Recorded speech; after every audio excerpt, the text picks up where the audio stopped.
दुनिया का सबसे बड़ा धार्मिक आयोजन जिसे अंतरिक्ष से भी देखा जा सकता है। इसकी विशालता और भव्यता का अंदाजा इस बात से लगाया जा सकता है कि इसके लिए 6,990 करोड़ रुपए का बजट रखा गया है एंड यहाँ 40 करोड़ से ज्यादा विदेशी शामिल हुए हैं। लेकिन सोचने वाली बात है कि इतना विशाल और भव्य समारोह आखिर शुरू कब और क्यों हुआ? क्या इसका संबंध सनातन से है या इसके पीछे कोई रहस्यमयी कहानी छुपी है? और सवाल ये भी है कि कुंभ में सबसे पहले शाही स्नान आखिर नागा साधु ही क्यों करते हैं? आखिर महाकुंभ में आने वाले नागा साधु इतने खास क्यों हैं? और कुंभ के बाद ये कहाँ गायब हो जाते हैं? यकीन मानिए, महाकुंभ का सच जानकर आप हैरान रह जाएंगे और एक बार फिर आपको अपनी संस्कृति से प्यार हो जाएगा। तो चलिए डिटेल्स में जानते हैं।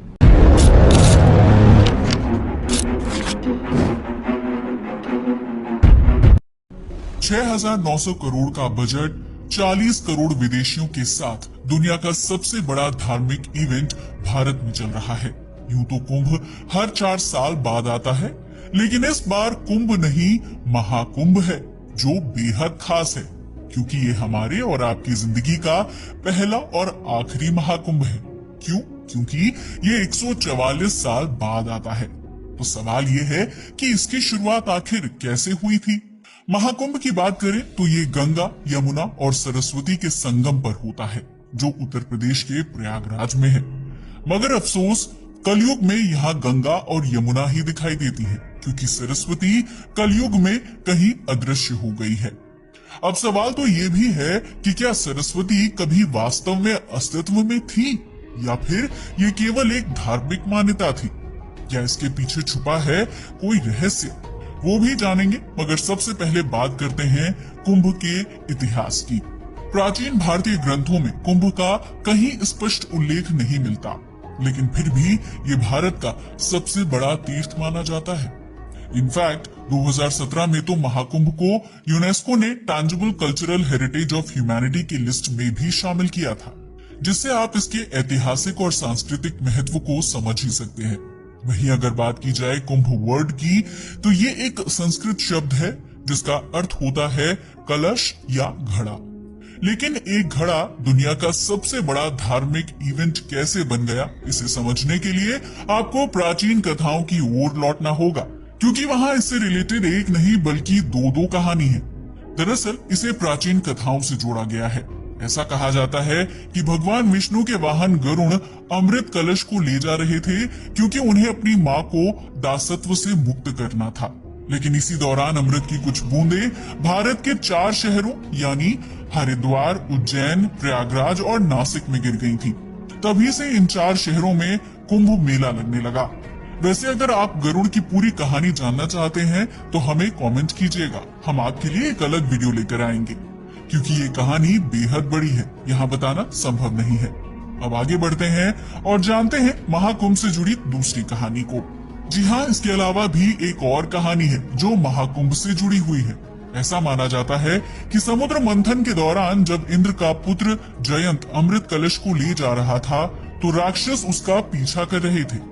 अगर अमृत मंथन की बात करें तो इसको असुर देवताओं ने मिलकर किया था। सब जानते थे कि इससे अमृत निकलेगा जो किसी को भी अमर बना सकता है, मगर इसमें देवताओं ने राक्षसों के साथ धोखा किया था, क्योंकि राक्षसों ने भी बराबर की मेहनत की थी, मगर देवताओं ने अमृत उनके पास तक आने नहीं दिया।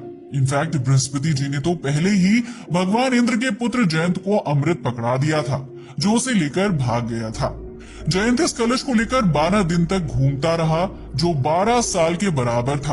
इन्हीं 12 दिनों में 12 जगहों पर अमृत की बूंदें गिरी थी। क्या 12 जगह? तो फिर कुंभ मेला 4 जगह क्यों लगता है? आई नो आपके मन में भी यही ख्याल आ रहा होगा, मगर थोड़ा सा पेशेंस रखिए, वो भी बताएंगे। दरअसल इनमें से 8 जगह देवलोक में थी और 4 पृथ्वीलोक पर थी, यानी हरिद्वार, उज्जैन, प्रयागराज और नासिक। यही वजह है कि यहाँ कुंभ मेला लगता है। अगर प्रयागराज में होने वाली महाकुंभ की बात की जाए तो ये त्रिवेणी यानी 3 पवित्र नदियों के संगम पर लगता है, मगर आज यहाँ केवल गंगा और यमुना नदी दिखाई देती हैं, क्योंकि सरस्वती नदी अदृश्य हो गई है। सरस्वती नदी, जिसे देवताओं की नदी कहा जाता था, वो आखिर अदृश्य क्यों हो गई? इसे जानने के लिए भी आपको इतिहास में जाना होगा। एक या दो नहीं बल्कि कई भारतीय ग्रंथों से पता चलता है कि प्राचीन काल में सरस्वती नदी भारत के पश्चिमी भाग में बहती थी, जिसे स्वराष्ट्र या सौराष्ट्र कहा जाता था। यहाँ सरस्वती नदी की पूजा होती थी, लेकिन धीरे धीरे सौराष्ट्र के लोग यवनों के संपर्क में आने लगे और उनका आचार विचार अपनाने लगे, जिसकी वजह से सरस्वती ने दुखी होकर ब्रह्मा जी से मारवाड़ और सौराष्ट्र को छोड़ने की अनुमति मांगी। फिर सरस्वती ने मारवाड़ और सौराष्ट्र को छोड़ दिया और ये प्रयाग में बहने लगी। ऐसा माना जाता है कि सरस्वती के यहाँ से चले जाने के बाद मारवाड़ और सौराष्ट्र भूमि मरुस्थल में बदल गई। आज इस मरुस्थल को राजस्थान कहा जाता है। वैसे राजस्थान से आपको जैसलमेर का वो बोरवेल खुदाई याद आ रही होगी, जहाँ से अचानक से बहुत तीव्रता से पानी निकलने लगा था, जिसे लोग प्राचीन सरस्वती नदी का प्रवाह मान रहे थे। हाँ, वो एक अलग टॉपिक है, मगर सवाल ये है कि आपको क्या लगता है, क्या ये वास्तव में सरस्वती नदी का प्रवाह हो सकता है? इस पर अपने विचार कमेंट में जरूर बताइएगा। वापस लौटते हैं अपने टॉपिक पर। दरअसल कुछ लोगों का मानना है कि सरस्वती नदी कभी भारत में बहती ही नहीं थी। ये केवल धर्म ग्रंथों में बताई गई एक कहानी है। मगर आप जानकर हैरान रह जाएंगे कि सरस्वती का जिक्र ऋग्वेद में भी मिलता है। जी हाँ, वही ऋग्वेद जिसे सबसे प्राचीन धार्मिक ग्रंथ माना जाता है, उसमें भी सरस्वती का उल्लेख है। इनफैक्ट उसमें सरस्वती को अन्नदा कहा गया है, जिसे समृद्धि और जल की देवी के रूप में पूजा जाता था। ऋग्वेद से ही पता चलता है कि प्राचीन काल में सरस्वती नदी यमुना के पूर्व और सतलुज के पश्चिम में बहती थी। यही नहीं, महाभारत में भी इसका जिक्र किया गया है। महाभारत में इसे वेदवती कहा गया है। यही वो नदी थी जिसके किनारे पर कुरुक्षेत्र जैसा प्राचीन स्थल बसा हुआ था। महाभारत के अकॉर्डिंग बलराम ने द्वारका से मथुरा तक की यात्रा सरस्वती नदी के माध्यम से ही की थी। ये तो कुछ भी नहीं, इसके अलावा भी कई जगहों पर सरस्वती का उल्लेख मिलता है, जिससे पता चलता है कि सरस्वती एक महत्वपूर्ण नदी थी, जो केवल रिलीजियस एंड कल्चरल सिग्निफिकेंस ही नहीं रखती थी, बल्कि ट्रांसपोर्टेशन के लिए भी उपयोगी थी। प्राचीन काल में सरस्वती के अलावा दृष्टवती नदी का भी उल्लेख मिलता है। अगर बात की जाए दृष्टवती की, तो यह सरस्वती नदी की सहायक नदी थी, जो हरियाणा से होकर बहा करती थी। ये नदी वैदिक काल में सरस्वती नदी के जल प्रवाह का हिस्सा मानी जाती थी। हालांकि समय के साथ जियोलॉजिकल एंड जियोग्राफिकल चेंजेस के कारण इन नदियों का स्वरूप बदल गया, जिससे इसने भी अपनी दिशा बदल ली। आज इसे यमुना नदी के नाम से जाना जाता है। ये सरस्वती के साथ मिलकर बहती थी। इसी वजह से प्रयागराज में 3 नदियों के संगम को त्रिवेणी संगम कहा जाता है, जिसकी वजह से महर्षि वेदव्यास ने इसे तीर्थराज प्रयाग का नाम दिया, जो गंगा, यमुना और सरस्वती के संगम का पवित्र स्थल है। अब सवाल ये है कि जिन धर्म ग्रंथों में कुंभ का अर्थ केवल कलश है, वो कैसे दुनिया का सबसे बड़ा तीर्थ और संस्कृति का अमर प्रतीक बन गया? इसके लिए भी आपको पीछे लौटना होगा। जैसा कि हमने अभी आपको बताया कि कुंभ मेले का किसी भी धार्मिक ग्रंथ में उल्लेख नहीं मिलता। इनफैक्ट ऐतिहासिक किताबों में तो इसे माघ मेला या प्रयाग स्नान के नाम से जाना जाता है। इसके इतना खास बनने की कहानी बेहद इंटरेस्टिंग एंड मिस्टीरियस है। मगर उससे पहले बात करते हैं नदियों में स्नान की, क्योंकि कुंभ मेले में भी शाही स्नान का विशेष महत्व है। ऐसा इसलिए क्योंकि नदियों में स्नान हिंदू मान्यताओं का अहम हिस्सा है, क्योंकि नदियों में स्नान का वर्णन ऋग्वेद में भी मिलता है। इनफैक्ट बौद्ध ग्रंथ और महाभारत में भी इसका उल्लेख मिलता है। वहीं अगर बात की जाए कुंभ मेले की, तो इसका सबसे पहले जिक्र मिलता है एक चीनी यात्री के द्वारा। दरअसल सम्राट हर्षवर्धन के टाइम पर भारत आने वाली चीनी यात्री वेन सांग ने बताया था कि 644 ईस्वी में सम्राट हर्षवर्धन ने माघ मास के अर्ध कुंभ के अवसर पर प्रयागराज में पंचवर्षीय धर्म महासभा में भाग लिया था और अपना सब कुछ दान कर दिया था। इसे भी कुंभ की शुरुआत माना जाता है। मगर कुछ विद्वानों का मानना है कि 9वीं सदी में आदि गुरु शंकराचार्य ने हिंदू संस्कृति को सुधारने और लोक कल्याण की दृष्टि से कुंभ मेले की परंपरा को शुरू किया था, और तब से लेकर ये भारतीय संस्कृति का अद्भुत संगम बना हुआ है। इसके अलावा 16वीं शताब्दी में गोस्वामी तुलसीदास ने भी प्रयागराज में लगने वाले वार्षिक मेले का उल्लेख किया था, जिससे कुंभ मेले की प्राचीनता और ऐतिहासिक महत्व का पता चलता है। साथ ही वायु पुराण और नारद पुराण में भी सरस्वती नदी के तट पर स्थित कुंभ और श्री कुंभ तीर्थ का वर्णन मिलता है। ये तो हुई धार्मिक बातें। अब सवाल ये है कि आधुनिक इतिहास इस पर क्या कहता है। क्या आधुनिक इतिहास इस पर मौन है या इसका जिक्र मिलता है? इतिहासकार यदुनाथ सरकार ने लिखा है कि 1234 ईस्वी में नागा साधुओं ने एक निर्णायक विजय प्राप्त की थी। इसे कुंभ के अवसर का आधार माना जाता है। इसके अलावा 17वीं शताब्दी में लिखी गई फारसी धार्मिक किताब दबिस्तान-ए मजाहिब में भी लिखा गया है कि 1640 ईस्वी में कुंभ के दौरान एक भीषण युद्ध हुआ था। साथ ही 16वीं शताब्दी के उत्तरार्ध में तबकात-ए-अकबरी नाम की किताब में बताया गया है कि प्रयागराज संगम पर एक वार्षिक स्नान उत्सव है जिसे कुंभ माना जाता है। आप जानकर हैरान रह जाएंगे, तबकात-ए-अकबरी में तो ये भी लिखा गया था कि देश के सभी हिस्सों से हिंदुओं के विभिन्न वर्ग स्नान करने के लिए यहाँ आते हैं और उनकी संख्या इतनी ज्यादा होती है कि जंगल और मैदान भी उनके लिए कम पड़ जाते हैं। इन सब से पता चलता है कि कुंभ मेला कोई नया नहीं है, बल्कि सदियों से आस्था, इतिहास और भारतीय संस्कृति का एक इंटीग्रल पार्ट बना हुआ है।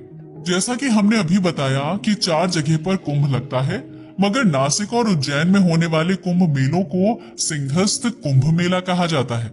क्यों? क्योंकि इन दोनों जगहों पर सिंह राशि में बृहस्पति के प्रवेश पर कुंभ मेला लगता है, इसलिए इन्हें सिंहस्थ कुंभ कहा जाता है। हमें पता है, अब आप सोच रहे होंगे कि नदी स्नान यानी कुंभ पर्व का स्वरूप इतना बड़ा त्योहार कैसे बन गया। वेल, इसके बारे में भी कुछ भी क्लियर नहीं कहा जा सकता, मगर ऐसा माना जाता है कि 14वीं शताब्दी वो दौर था जब मेलों का चलन लगातार बढ़ रहा था। तभी से ये मेला फेमस हो गया। हालांकि वैसे तो महाकुंभ में इतनी भीड़ जमा होती है, लेकिन यहाँ पर स्नान का क्रम बिल्कुल स्पष्ट होता है, जिसका अंदाजा आप इस बात से लगा सकते हैं कि यहाँ सबसे पहले नागा साधु स्नान करते हैं, फिर संत समाज और उसके बाद गृहस्थ लोग संगम में स्नान करते हैं। हमें पता है, अब आप सोच रहे होंगे कि आखिर नागा साधु ही कुंभ में पहले स्नान क्यों करते हैं। वेल, वो भी इंटरेस्टिंग कहानी है, मगर उससे पहले बात करते हैं नागा साधुओं की। नागा साधुओं की बात की जाए तो ये भारत की स्पिरिचुअलिटी एंड कल्चर का एक मिस्टीरियस एंड इंटरेस्टिंग एस्पेक्ट है, क्योंकि नागा साधुओं के बारे में जानना हमारे एंशिएंट ट्रेडिशन एंड स्पिरिचुअलिटी को समझने के लिए बेहद जरूरी है, क्योंकि ये ऐसे साधु होते हैं जो अपना और अपने परिवार का पिंडदान खुद करते हैं। मगर सबसे ज्यादा हैरानी की बात तो ये है कि आम दिनों में ये कहाँ रहते हैं, क्या करते हैं, ये कोई नहीं जानता। मगर कुंभ के शाही स्नान में ये अचानक ही आ जाते हैं, या फिर यूं कहें कि कुंभ में स्नान करना ही उनके जीवन का एकमात्र लक्ष्य है। नागा साधुओं की बात की जाए तो ये सदियों से भारतीय संस्कृति और धर्म की रक्षा करते आए हैं। 14 से 16वीं सदी में जब मुगल आक्रमणकारी भारत की संस्कृति और धर्म पर हमला कर रहे थे, उस समय नागा साधु ने ही धर्म और संस्कृति की रक्षा में अपनी भूमिका निभाई थी, क्योंकि ये साधु केवल शास्त्र ही नहीं बल्कि शस्त्र विद्या में भी निपुण थे और धर्म की रक्षा के लिए इन्होंने अपना जीवन तक न्यौछावर कर दिया था। 18वीं शताब्दी में जब अहमद शाह अब्दाली ने भारत पर आक्रमण किया था, तब भी नागा साधु सामने आए थे। असल में ये बात है उस दौर की जब अब्दाली अफगानिस्तान का शासक बना था। शासक बनते ही इसने भारत को कई बार लूटा, मगर उसका सबसे बड़ा आक्रमण हुआ था 1757 में, क्योंकि उस वक्त उसने दिल्ली पर कब्जा कर लिया और 1 महीने तक लूटपाट मचाई थी। पूरी दिल्ली तहस नहस हो गई थी और इस आक्रमण का असर केवल दिल्ली तक नहीं था, बल्कि मथुरा, वृंदावन और गोकुल जैसे पवित्र स्थलों पर भी पड़ने लगा था। अब उन पवित्र स्थलों को भी अब्दाली की क्रूरता का सामना करना पड़ा, मगर तभी कुछ ऐसा हुआ जिसके बारे में अब्दाली ने सोचा भी नहीं था। दरअसल उस समय नागा साधुओं ने न केवल इन रिलीजियस प्लेसेस की रक्षा की, बल्कि रिलीजन एंड कल्चर की जड़ों को भी स्ट्रॉन्ग बनाया। इनफैक्ट विदेशी आक्रमणों की स्थिति में स्थानीय राजा महाराजा तो नागा साधुओं से मदद भी लिया करते थे। यही नहीं, इतिहास में कई जगह ऐसा उल्लेख मिलता है कि 40,000 से ज्यादा नागा योद्धाओं ने अपनी वीरता का परिचय दिया। जब आक्रमणकारी मथुरा, वृंदावन और गोकुल पर हमला करने की कोशिश कर रहे थे, तो नागा साधु ने अब्दाली के खिलाफ युद्ध किया था और गोकुल की रक्षा की थी। इसी सहयोग को सम्मान देने के लिए हिंदू शासकों ने धर्म और राष्ट्र की जिम्मेदारी नागा साधुओं को सौंप दी और इसी समझौते के तहत नागा साधुओं को सम्मान देने के लिए शाही स्नान की परंपरा शुरू की गई। तब से लेकर आज तक कुंभ के पवित्र स्नान का पहला अधिकार हमेशा नागा साधुओं को दिया गया है। वैसे नागा साधु एक विशेष सैन्य पंथ का हिस्सा होते हैं, तभी तो उनके पास त्रिशूल, तलवार और चिलम जैसी वस्तुएं होती हैं, जो उनके सैन्य पंथ और परंपरा को दर्शाती हैं। यही नहीं, नागा साधु तो अपने आप में एक चलती फिरती सेना की तरह होती है, जो भगवान शिव के प्रति अनकंडीशनल डिवोशन एंड डेडिकेशन रखते हैं।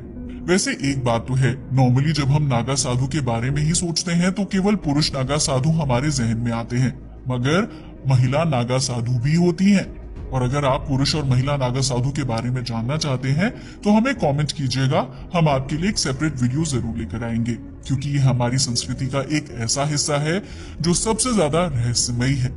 ये तो हुई नागा साधुओं की बात। चलिए वापस लौटते हैं महाकुंभ पर। कुंभ की बात करें तो कुंभ मेले कई तरह के होते हैं, जिसमें सबसे पहले आता है महाकुंभ मेला। ये सारे कुंभ मेलों में सबसे श्रेष्ठ है।